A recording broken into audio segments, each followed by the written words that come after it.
biggest decisions that I have every single day is picking which hat that I want to wear. And of course, there's more in my closet, but basically, I bought so many hats because a couple years ago, I actually started getting just like your typical male pattern baldness. Because I mean, I will be 29 this year, so it's not like, I don't know. My dad's bald, so I almost seen it coming. But it hasn't really gotten any worse, but I really got into just wearing hats because of my insecurity. I'm not so insecure as I was back then, but I still love wearing hats. And eventually you realize when you become a hat wearer that there needs to be a new hat for almost every single outfit that you have. The telltale that helps you pick out the hat is, I think, if your hat and your shoes match, that looks cool. The funny part is I actually only rotate between like 4 or 5 of them, and those are like my go-tos. All right, guys, so I've kind of figured out what my schedule is going to be like for the next 9 weeks leading up to the half marathon. I'm going to be doing my lifting in the morning, as you just saw, and I'm going to be doing my running at night, simply because I need to be fueled up for my run. So doing my runs later in the day allows me to get a few meals in, allows me to carb up a little bit, and I'm gonna have a much better run. I can run at a faster pace for a longer period of time. I can run for a longer period of time in general. I just perform better, right? Like when I wake up and train fasted, or even just last week a couple of times I just woke up, had a banana, and then went and ran. It just isn't the same, right? So maybe obviously I maybe need a little bit more carbs than a banana. All right, you gotta get down, buddy. A little more carbs than a banana might have been better, but still, how much can you fit in before you go run that's not gonna be sitting in your stomach, right? I used to train fasted in the gym with weights each morning for years. And then I kind of just went out of that. I mean, I do perform better with carbs in my system for my weight training as well. I mean, that's a given, but I find I can still get away with not having any carbs in my system. Like my performance is still fine. I can still lift the same amount of weights, and really that's not the focus anyway. The focus is on the running. So basically I'm prioritizing what my goals are, right? And when it comes down to fueling and carbohydrate intake, it just makes sense for me to prioritize using all of my day's carbs. I mean, not all of them, but using that breakfast, lunch, and dinner to fuel the run so I can get a proper workout in. I want my performance to be good in my running. Yeah, my weightlifting might be a little bit worse without the carbs, but my running is a lot worse without the carbohydrates. I think it's very important to remember what your goals are, prioritize them accordingly, and whenever you perform the best, whatever you need to do to perform the best, make sure you're doing that for what matters to your goals. Can't leave the house without my phone, wallet, keys. Okay, anyway, today I am going to a brand new gym. It just opened up February 12th, and it looks pretty promising. I like the vibes in there just based off of the pictures that I've seen, but we're gonna go check it out. Yeah, we've got a deadlift session on the schedule. We've also got a speed run tonight. And then tomorrow we have a 12K run, which I like the long runs because I find it's almost like meditation in a way. Like once you get 4 or 5 kilometers in, you're just in this zone that makes you feel like you can go forever. And then you start getting in your own head and just thinking about things, not necessarily thinking about quitting or whatever, but you're just thinking about things, thinking about stuff you want to accomplish. And that's one of the reasons why I got into running, because just the amount of time that you're spending with yourself, even if you've got music on or a podcast while you're running, it's just like your time, right? And weightlifting is really the same, but I find when you're in a gym environment, you get people kind of, coming up to you or, taking machines that you want. You sometimes have to interact, so you don't actually get that straight, let's say an hour of just you in your head, just running, right? So that's what I love about it.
don't know if my mic is gonna die, it might.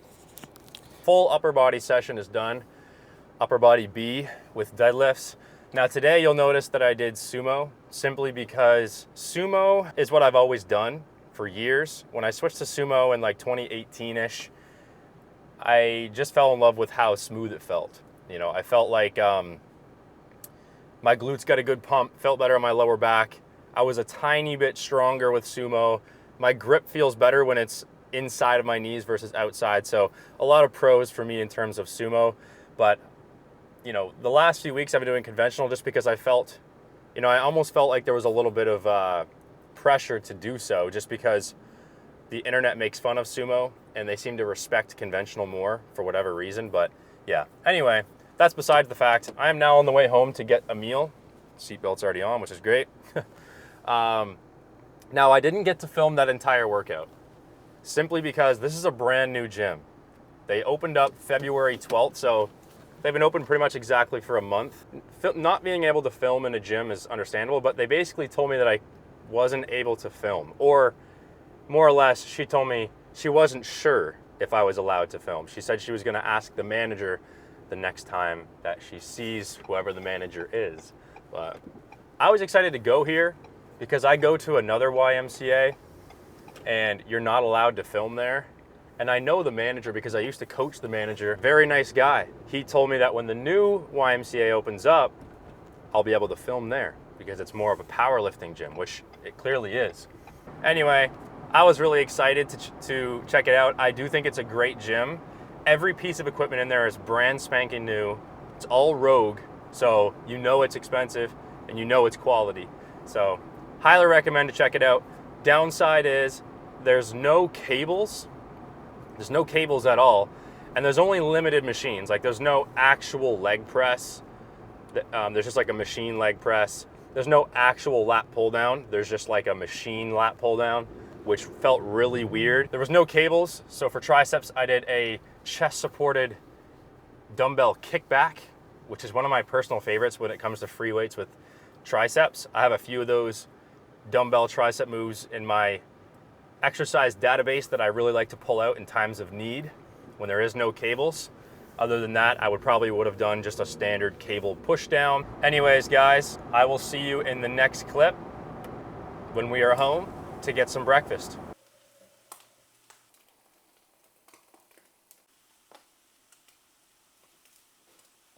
Do not knock it until you try it. Red Hot Franks on your eggs. All right, guys, here's the breakfast. So we've got our shot of greens and creatine. We've got 200 grams of egg whites, half a cup of cottage cheese with the Frank's seasoning. We've got some arugula inside of the eggs, and we've also got some red onions. That adds flavor to your egg so you don't have to drown it in sauce. I see a lot of people drowning it in sugar-free ketchup and things like that. And then we've got a couple pieces of whole wheat toast with some grass-fed butter on top. And then we've got our French pressed coffee, which is a German chocolate flavored coffee, and it is pristine. Very good coffee, highly recommend. It's kind of cheap, but it's whatever. This is the coffee that I use. Belgian chocolate, Van Hout. Earlier I said I had a speed run. I believe I said I had a speed run. I can't remember what I said, but either way, I realized looking at my schedule, I actually have to do a 12K run. Yeah, I had it in my mind, at least for the last couple hours, that I had to do just a 30-minute speed run. And I was like, oh, that's easy. Those are actually kind of fun. They go by super quick, but I do enjoy long runs, but that's what we're about to do. And in the last video, I didn't actually give you guys like the full review on these New Balance Fuel Cell Propel shoes. Let's just say they're like the most comfortable shoe that I've ever worn as far as like gym shoes go, running shoes. I've only ever owned a couple pair of actual running shoes, and they were like just cheap. They were kind of like Nike's cheap running line. But these ones are great. Like, feels like I'm running on a cloud. They've got sort of like that boat kind of feel to them, so it like propels you forward like the shoe says. So understandable. So I really enjoy them. Haven't worn them outside yet though. The weather right now is absolutely incredible. Yeah, let's go run. And that's how we're going to end this video. So thank you guys again for watching, and I'll see you guys next.